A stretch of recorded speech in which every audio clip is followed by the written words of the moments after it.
Hey, I'm Brad Taylor, and welcome. Welcome to podcast number 2 of Your Best Life for Eternity podcast. Today's topic is a big one, actually. It's God's heart from Genesis all the way through to Revelation. So, how's everybody doing? Good week with Jesus? Not so good week with Jesus? How's it going out there? Remember what we talked about last time.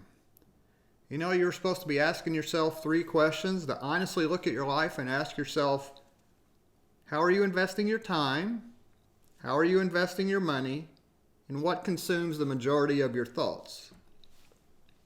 And then, after you ask yourselves those questions and got an answer, then I wanted you to ask yourself, so if a stranger were to come to you and they were to look at how you invest your time, what you do with your money, what consumes the majority of your thoughts, based on that, would they conclude that your primary purpose, your primary reason for being here on this earth is serving as an ambassador of Jesus, who you say you call your king?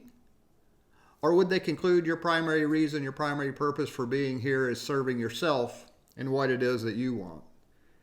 And I'm hoping you were able to take an honest look at yourself and answer those 3 questions, and then answer the question about a stranger. If they evaluated your life, what would they think? As the podcast ended, and I was thinking about it, thought of another area you might look at to add to the 3 areas of time, money, and thoughts, and that would be your social media accounts. Just look at your social media accounts. Look at what you post most frequently about. And then say, hey, if a stranger were to just look at my social media accounts, what would they conclude about what is my primary reason, my primary purpose for being here on this earth? I think those are some difficult questions, and if we're honest, it'll reveal a lot about who we are, and it'll also reveal a lot about maybe areas that we need to look at changing or making some adjustments in. I want to read you something out of Psalm 19. It says, "The heavens declare the glory of God. The skies proclaim the work of his hands. Day after day they pour forth speech. Night after night they reveal knowledge. They have no speech, they use no words, no sound is heard from them, yet their voice goes out into all the earth, their words to the ends of the world." I mean, man, even the universe is declaring to all creation the glory of God. I don't know about you, I just find that awesome. I don't know any other word to use. Awesome. That the universe is declaring to all creation the glory of God. I don't know about you, I'm a big quote guy. I want to read you a quote here. It comes from a guy named Robert Speer, who was head of the American Presbyterian Missions. He lived from 1867 to 1947. So I'm going to read this quote to you. He says, the quote is, he asked the question for us to answer is not, am I called to the foreign field, but can I show sufficient cause for not going? I want to read that again. The question for us to answer is not, am I called to the foreign field, but can I show sufficient cause for not going? What do you think about that? I find it pretty challenging, pretty thought-provoking, maybe even sometimes thought-defending. Trying to defend the way that I see things, and sometimes maybe I'm trying to defend too hard because I know there's some areas of my life I need to work on, but I'm trying to defend them anyway. So anyway, I just thought I'd throw that out there. I love quotes. All right, let's get to today's topic.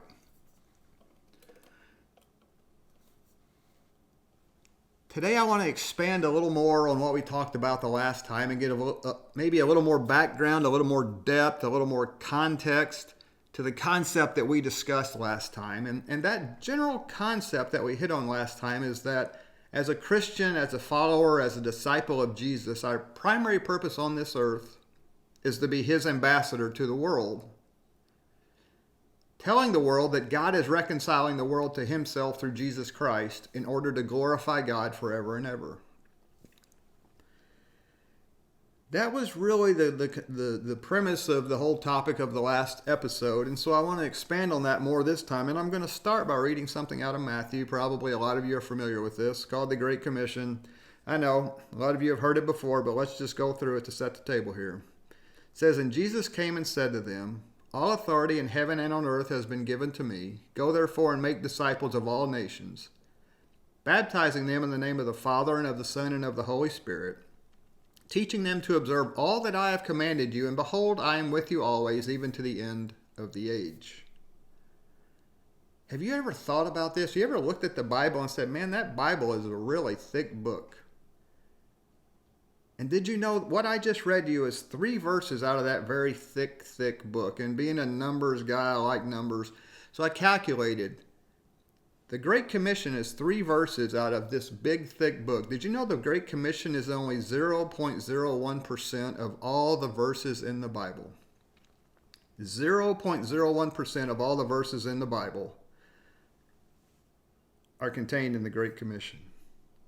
And so what I want to try to do is I'm planning to try to show you that the Great Commission is not just 3 verses out of the Bible. It's not just 0.01% of the Bible, but actually the Great Commission is a summary of God's heart from Genesis to Revelation.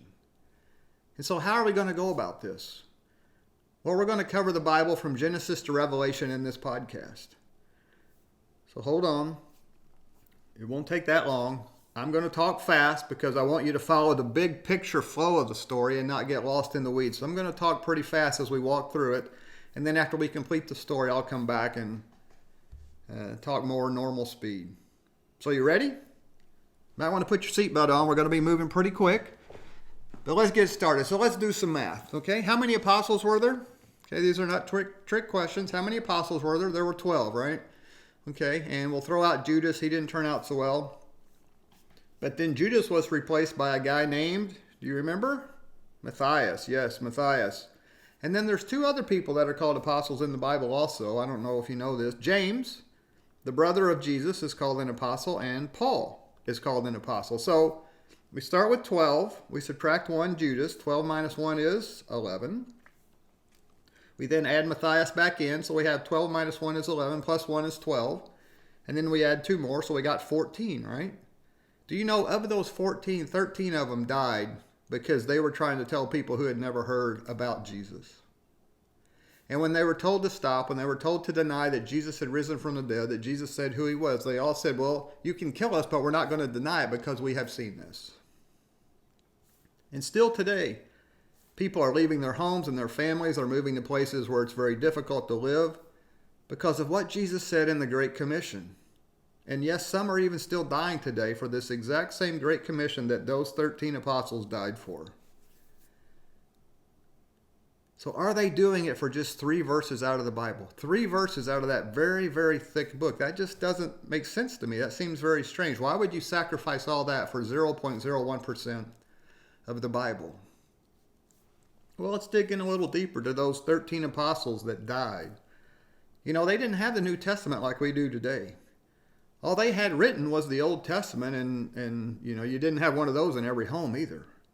But maybe it would be a good place to go back and start in the Old Testament, and let's just begin in the beginning in Genesis 1 and walk our way through all the way to Revelation. So in the beginning, Genesis 1:1, it says God created everything. It talks about God created the sky, created the land, he created the water, he created the birds, he created the fish, he created the sun, the moon, the stars, he created people. And at the end of that, he said, it's all good. Everything I've created is good. And he put Adam and Eve in the garden. He said, here, you take care of this. And he said, we're going to have this really tight relationship. Well, Adam and Eve decided, you know what? We really want to be like God. And so the serpent tempted them and said, hey, you eat this fruit, you'll be like God. And so they did. And then what did God say? He said, no, it's not about you trying to be like me. And so God kicks them out of the Garden of Eden, and a lot of stuff happened. Death came into the world, sin came into the world, all because of this. And then we move on in Genesis. You get to Genesis 6, Genesis 7, and so forth. And a guy named Noah comes along, and people are so bad, God says, I've had it. And he kills everybody on the earth but 8 people. But he keeps 8 people alive. And then you get to Genesis chapter 11, and we have the Tower of Babel. And why were they building the Tower of Babel? It said so we can make a name for ourselves. And what does God say? No, it's not about making a name for yourself. It's about me making a name for myself. And so because you're trying to make a name for yourself, He messes up their languages. He scatters them all over the earth so that they can't communicate with each other very well. And still to this day, we are struggling to communicate with most of the world because of what happened in Genesis chapter 11. But then things take a turn. In Genesis chapter 12, a guy named Abram comes along, whose name is later changed to Abraham. And God makes a promise to him. He says, Abram, I'm going to bless you so that all the nations of the world can be blessed by you. Now that word nations doesn't really mean nations as we think about it today, like United States, Canada, China, Japan, Vietnam, Saudi Arabia, places like that. It meant more like groups of people, people groups if you want to think about it. So they don't really have a geographic boundary, but they are tied together by language and culture and common history. So that's more what they're talking about there.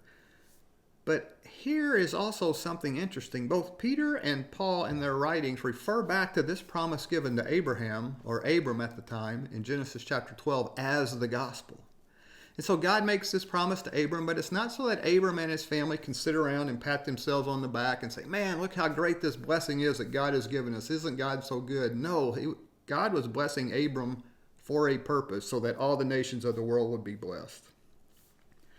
God makes that same promise to Isaac, Abraham's son, and then to Jacob, Isaac's son, who Jacob's name is later changed to Israel. He has the 12 sons. And one of the sons, Joseph, has a little problem with the others, and he gets sold into slavery in Egypt and put into prison, but eventually he winds up being the second most powerful guy in Egypt. And when the famine comes, all of Israel, as we know it, which is about 70 people, come down and begin to live in Egypt. But over time, right, the Pharaoh in Egypt dies. All the people in Egypt who know about the arrangement with Joseph and the Israelites, all that goes away, and the Israelites are multiplying like crazy, and so the Pharaoh gets worried that the Israelites are going to overtake the Egyptians, and so he puts the Israelites into slavery, and the Israelites start calling out to God, and Moses comes along, and the 10 plagues and the Exodus, and they go through the Red Sea, it parts, and then it closes as the Egyptian army comes in, and they're led by a cloud during the day and a pillar of fire at night. What is the purpose of all this Exodus?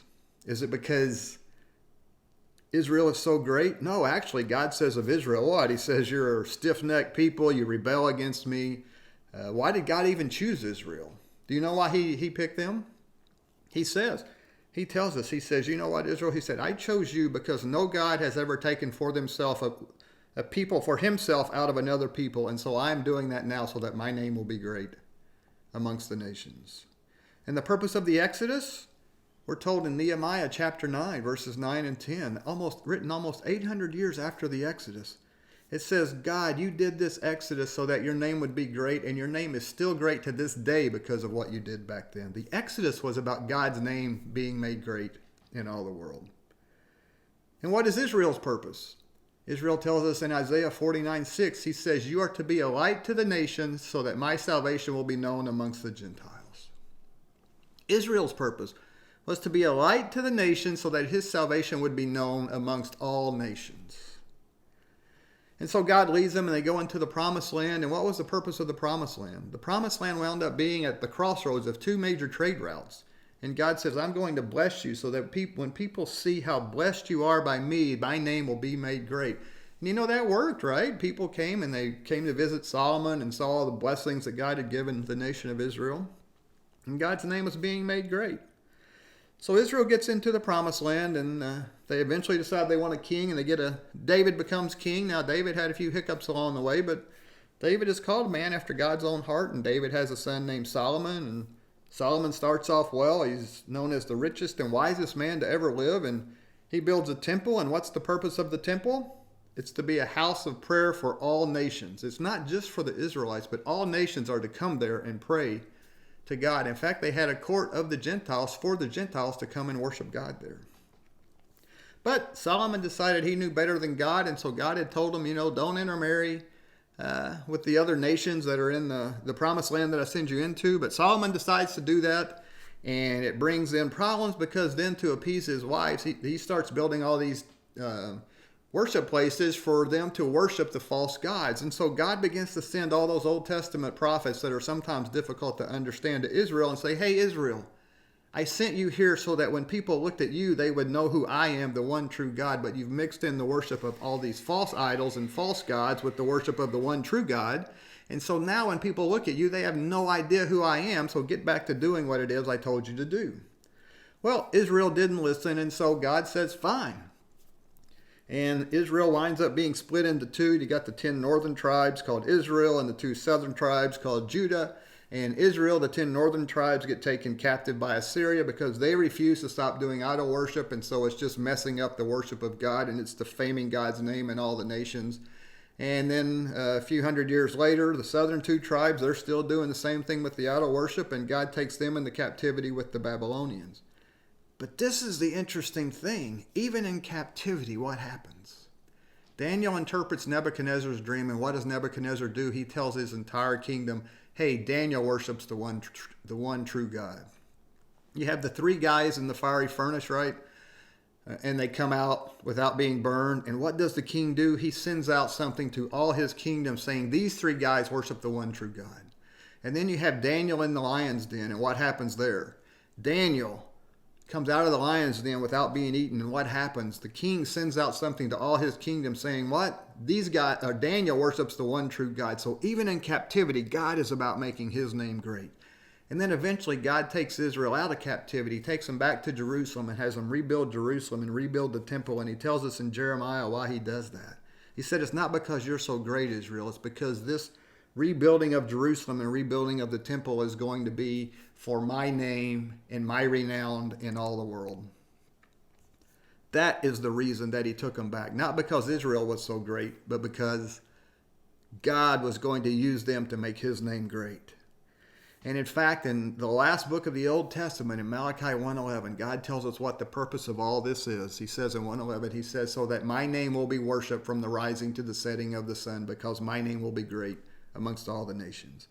And then right after Malachi comes Matthew, right? In Matthew 1:1, what does it say? Jesus Christ, the son of David, the son of Abraham. So in the first verse of the first book of the New Testament, Jesus is referenced all the way back to Abraham, where the promise was given that all nations would be blessed through him.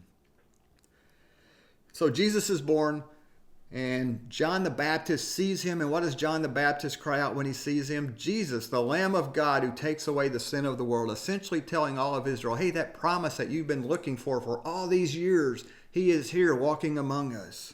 And what was Jesus' purpose? He tells us he came to seek and to save the lost in Luke 19. But then in John 12, he goes even further. And it's before he's going to be killed on the cross. And he says, God, take this cup from me if you can, but it's not my will, but your will be done. This is the reason that I came, so that your name would be glorified. So even the cross is about God's name being glorified amongst all the nations. And so we know Jesus is arrested, he's tortured, he's hung on a cross, he died, he's buried, and then he rises again. And for 40 days he spends time with his followers before he ascends back to heaven, right? And during that time, those 40 days, what does he do? He says a few things to him, but you know what's recorded in Matthew, Mark, Luke, John, and Acts? What we call the Great Commission. And we have it that he gave it at least 3 different times during that time, possibly 4, depending on where you decide the one from Mark happened. Now, do you think after spending 3 years with these people that he's going, right before he goes back to heaven, he's going to tell them something out of the blue that he hasn't been telling them about before? No, he's just reminding them of the most important thing. He says, hey, when I called you, what did I tell you? Come follow me and I will make you fishers of men. Now he's saying you are fishers of men. Now go and make disciples of all nations, baptizing them in the name of the Father and the Son and the Holy Spirit, and teaching them to obey everything I have commanded you. And as you do that, I will be with you always. So then the church is formed. So what is the role of the church? Well, Paul tells us in Galatians, he said, everybody that has been born of Christ, that has put their faith in Christ, you are now a child of Abraham. You are now the real Israel. And so what is the church's purpose? The church's purpose, well, Israel's purpose was what? They were called a kingdom of priests. And what's the purpose of a priest? It brings people into the presence of God. And what is the church called today? In 1 Peter 2:9, what is it called? You are a royal priesthood, a holy nation. We today, as the church, are priests. Our job is to take people and lead them into the presence of God. And how do we do that? By going out and making his name great amongst the nations. And what is all this about? What is God's purpose in all this? God has a huge plan. I call it the Great Party. Right? And it's talked about in Revelation 7 and Revelation 5. It says there will be people around the throne in heaven worshiping God from every group of people in the world forever and ever. That is God's great plan. And so I ask people, hey, raise your hand if you want to go to heaven. Everybody raises their hand. And then I'll say, okay, how many people want to die? Very few hands go up. And so my question is, if you want to go to heaven but you don't want to die, what's your plan for getting there? Well, there's at least two conditions that have to be met, and they're pretty big, before this great plan can happen. Okay? And those two conditions are, in Matthew 24:14, we're told this gospel of the kingdom must be preached in all the world, and then the end will come. So this gospel must be preached to every group of people in the world before the end will come. And the second thing is, we're told in Revelation 6, we're told that there's a certain number of people. And he doesn't tell us the number, but he says there is a certain number of people that have to die while they're out doing what it is I'm telling them to do, taking this gospel to all the world. There's a certain number of people that have to be martyred for my name before the end comes. And so what is your purpose? What is your purpose? We have seen from Genesis to Revelation that God is a missionary God. His heart is to reach all the peoples of the world with his glory and his salvation, to make his name great in all the world. This book, the Bible, the primary character in this book is God. It is not us. I'm sorry to break the news to you. You are not the main character of the Bible. God is the main character of the Bible. He is the primary character, the primary focus of the Bible. And so the Great Commission is not simply 3 verses out of a very thick book. I think it's pretty easy to see that the Great Commission is really a concise summary of God's heart from Genesis to Revelation to make his name great and his salvation known in all the world. So where do you fit in the story?